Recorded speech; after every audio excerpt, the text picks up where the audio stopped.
اعوذ باللہ من الشیطان الرجیم بسم اللہ الرحمن الرحیم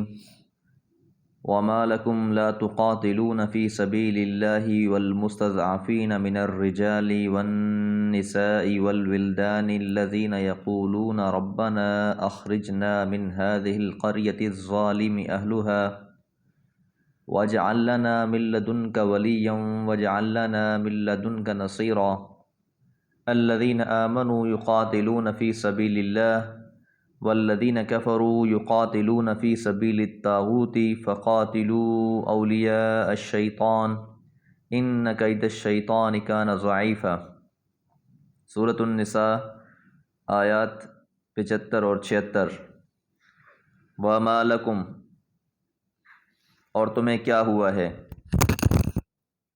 یہ انداز کسی کام پر ابھارنے اور شوق دلانے کے لیے ہوتا ہے۔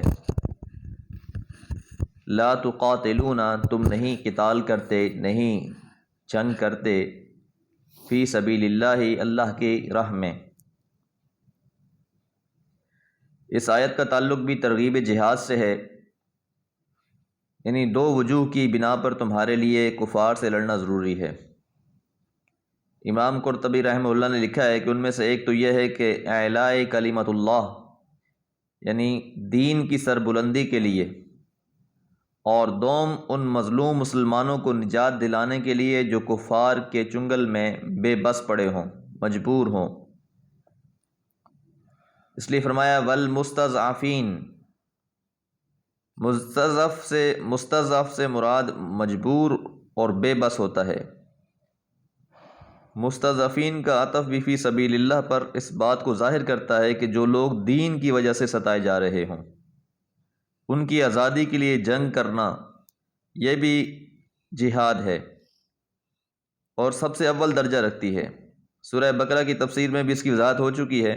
کیونکہ جہاد کا اصل مقصد ہی ہے کہ فتنے کو روکنا، پرسیکیوشن کو مٹا دینا۔ من الرجال، کمزور کون ہے؟ مردوں میں سے، والنساء، اور عورتوں میں سے بھی، والولدان، اور بچے،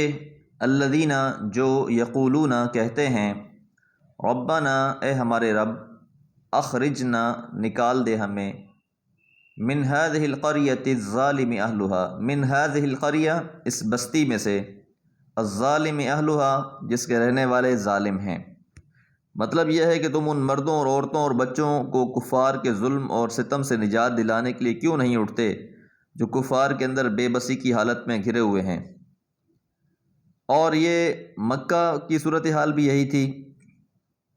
اور اسی طرح مکہ کے علاوہ اور بھی بستیاں تھیں جن میں بہت سے مرد، عورتیں اور بچے مسلمان ہو چکے تھے اور اپنے کافر سرپرستوں یا اپنے قبیلوں کے کافر زبردستوں کے ظلم و ستم کا نشانہ بنا ہوئے تھے۔ اس لیے من لدن کا جو یہاں آگے بات آ رہی ہے کہ اخرجنا، ہمیں نکال دو، من هذه القریۃ، اس بستی سے، الظالم اہلها، جس کے ظالم ہیں رہنے والے، واجعل لنا، اور بنا دے، لنا، ہمارے لیے، من لدن کا، اپنی طرف سے۔ تو لفظ من لدن کا استعمال اس بات کو ظاہر کرتا ہے کہ ظاہر حالات تو بالکل خلاف ہوں، ظاہری اسباب نہ ہوں، لیکن پھر بھی اللہ کی ذات پر توکل، من لدن کا، اپنی طرف سے، ولین، کوئی ساتھی، ہمدرد، واجعل لنا، اور بنا دے ہمارے لیے، من لدن کا، اپنی طرف سے، نصیرا، مددگار۔ حضرت ابن عباس رضی اللہ تعالیٰ عنہ بھی فرماتے ہیں کہ میں اور میری والدہ بھی ان مستضعفین، یعنی بے بس مسلمانوں میں سے تھے جنہیں اللہ تعالیٰ نے معذور قرار دیا ہے، اور مدینہ میں رسول اللہ صلی اللہ علیہ وسلم ان مستضعفین لوگوں کے لیے جو مختلف بستیوں میں رہتے تھے اور کافروں کے ماتحت تھے یا جہاں ان کا بس نہیں چلتا تھا، تو ان کے لیے اللہ کے پیغمبر نام لے کر دعا کیا کرتے تھے، جس طرح ایک حدیث مبارکہ میں آتا ہے، اللہم انجل ولید ابن الولید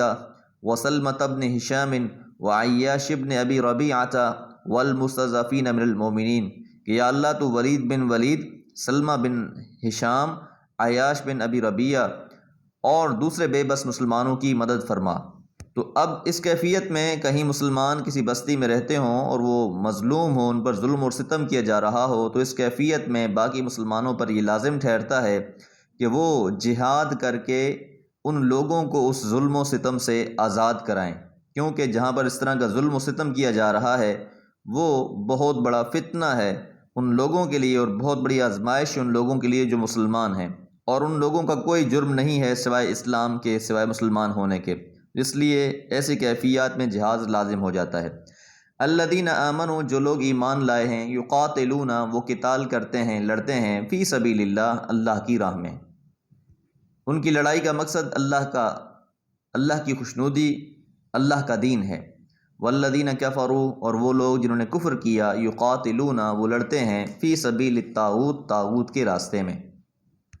تو مطلب یہ ہے کہ اہل ایمان کی جنگ اللہ کی راہ میں ہوتی ہے اور اللہ ان کا حامی اور ناصر ہوتا ہے۔ اس کے برعکس اہل کفر کی جنگ شیطان کی راہ میں ہوتی ہے، اس لیے فرمایا فقاتلو، وہ لڑتے ہیں، فقاتلو، پس تم لڑو، اولیاء الشیطان، شیطان کے دوستوں سے، یعنی جو لوگ شیطان کا ایجنڈا لیے چل رہے ہیں اور اس کی خواہشات کو پورا کر رہے ہیں، تو ایسے لوگوں کے خلاف تم لڑو۔ ان کید الشیطان، یقیناً جو شیطان کی چالیں ہیں، کانت ضعیفہ، وہ ہمیشہ سے ہی کمزور رہی ہیں، کہ اہل ایمان کی سرپرستی اللہ کرتا ہے بشرطیہ انسان اپنے اندر وہ صفات پیدا کر لے خالص اللہ کی دین کے لیے اور اسلام کی سربلندی کے لیے۔ اگر وہ جہاد کرتا ہے تو کبھی بھی کافر اس پہ غالب نہیں آ سکتا۔ جب انسان اپنی نفس پرستی میں مبتلا ہو جاتا ہے اور اپنی خواہشات کو اللہ کے دین پر ترجیح دے دیتا ہے، تو پھر اس کیفیات میں شیطان کی چالیں انسان پر حاوی ہو جاتی ہیں، کیونکہ شیطان کو اللہ نے مہلت تو دے رکھی ہے، لیکن وہ مہلت ایک دائرہ کار کے اندر ہے، وہ اپنے حامیوں کے لیے کچھ چالیں بتاتا ہے اور سکھاتا ہے، لیکن اللہ تعالیٰ کے لیے، اللہ تعالیٰ کی جو قید ہے، یعنی اللہ تعالیٰ کا جو ترتیب اور نظام اور سسٹم ہے، وہ بہت اعلیٰ ہے۔ اللہ تعالیٰ سے دعا ہے کہ اللہ تعالیٰ ہمیں بھی ان اہل ایمان میں سے بنا دے جو متقین ہیں، اور اللہ تعالیٰ اسلام کو غلبہ نصیب عطا فرمائے، اور جہاں پر بھی مسلمان مظلوم ہیں اللہ تعالیٰ ان کی مدد کرنے کی توفیق عطا فرمائے۔ وما علیہ الا البلاغ۔